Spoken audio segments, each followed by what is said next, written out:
Mr. John White is a 52-year-old male who presents to the clinic today with a 2-day history of palpitations. He is a marathon runner and ran an 18-mile run 2 days ago. Later that evening, as he was doing dishes, he started to experience palpitations.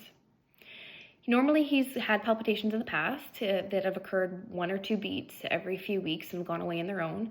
This time, he's reporting that the palpitations are occurring once every 10 to 15 seconds and have been constant since they started 2 days ago. He says nothing has made his palpitations better or worse. He also hasn't really tried to do anything to make his palpitations better and was hopeful that they would just go away on their own as they have in the past. He also hasn't ran since his palpitations started as he is worried about exacerbating them. He reports that he feels his heart is jumping out of his chest when the palpitations occur, and that feeling is localized to his chest. He says that he's reporting his palpitations as moderate to severe as a result of how he's experiencing the palpitations this time in comparison to how he's experienced them in the past.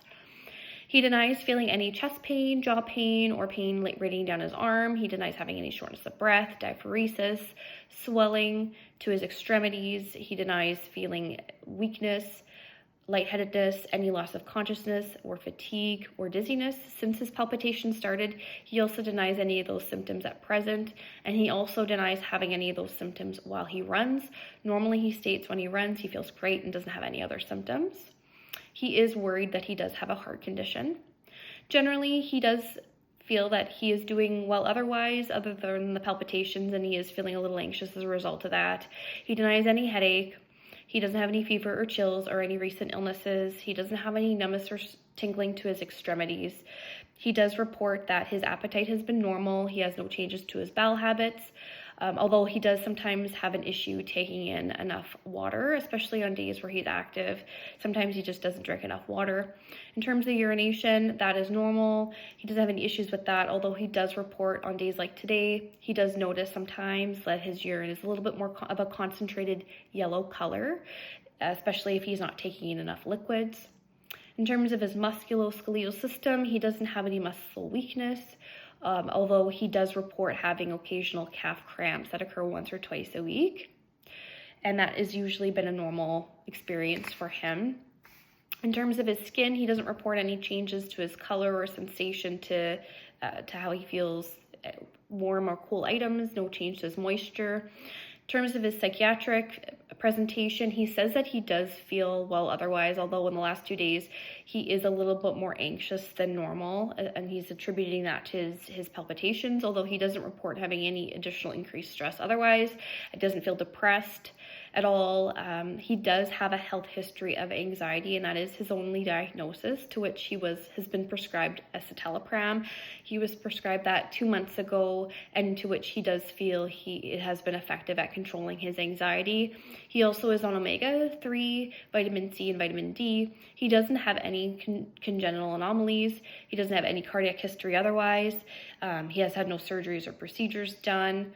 He lives at home with his partner, and they don't have any children. He does work at a fairly stressful job as an investment banker, to which he does say that he does manage his stress through running, and with his escitalopram has been helpful for that.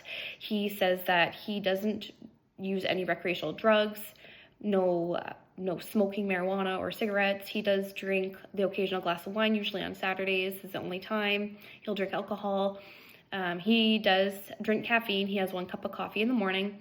Otherwise, he tries to limit his caffeine as much as possible, but that's usually the only caffeine he'll take in a day. And he is on a vegan diet, so that has been something that he's monitored, making sure that he's having enough iron throughout the day, although sometimes he feels that he may not be taking in enough iron, so that is a concern to him. In terms of his family history, his mom was diagnosed with hyperlipidemia at the age of 55. His brother was diagnosed with hypertension at the age of 45. Otherwise, there's no other family history of cardiac issues in the family.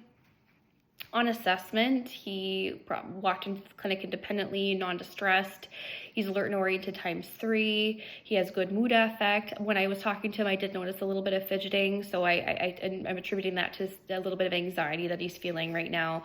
He doesn't have any circumvental diagnosis. There's no eye bulging when I'm looking at him. He's speaking in full and clear sentences. He appears fit with appropriate posture. His vital signs are stable, although his heart rate is 98, which is a little bit high for him him based on his clinical records in the past, his past visits to here at the clinic, as well as his report. He's usually in the low 60s, so that is a high normal for him. In terms of his cardiac history, his radial and dorsalis pedis pulses are +2 and regular, but I do palpate an irregular beat every 10 to 15 seconds with that. When I'm auscultating his heart, a normal S1, S2, there's no murmurs, rubs, or gallops, no S3 or S4, but I do hear occasional potential PVC every 10 to 15 seconds when I'm auscultating. His cap refill is brisk at less than 3 seconds. He has no jugular venous distension with the head of the bed at 30 degrees. It's 1.5 centimeters. His nail beds there's no clubbing present to that. His mucous membranes are moist. Skin's pink, warm, and dry. There's no heaves or thrills, and his trachea is midline, and there's no calf swelling on inspection. His respiratory assessment is intact. His air entry is clear bilaterally. There's no adventitious sounds. There's equal chest expansion on auscultation. There's no masses or tenderness present. There's no accessory muscle use or posturing. On assessment of his skin, there's no rashes. His skin is warm bilaterally. There's no extra moisture, either centrally or peripherally. His thyroid gland on inspection does not appear to be enlarged. There's no goiter. There's no masses or tenderness on palpation. And his stomach is non-tender, bowel sounds ×4. There's no pulsatile masses or ascites present. There's no firm masses on palpation. There's also no bruise, and there's no organomegaly present. This client has a current diagnosis, palpitations not yet diagnosed. So to explore this a little further, I do believe that we do need a 12 lead EKG on this client and potential for a 24-hour Holter monitor, as well as having some laboratory assessment done. So CBC, electrolyte, magnesium, calcium, troponin, creatinine, LFTs. I do believe that a lipid profile, IRNR, PTT, and a urinalysis would be beneficial, exploring other differential diagnoses such as anemia, dehydration, electrolyte imbalance, whether it be an arrhythmia such as atrial fibrillation or potential QT prolongation as secondary to as escitalopram, hyperthyroidism, or potential for anxiety causing his arrhythmia or PVCs.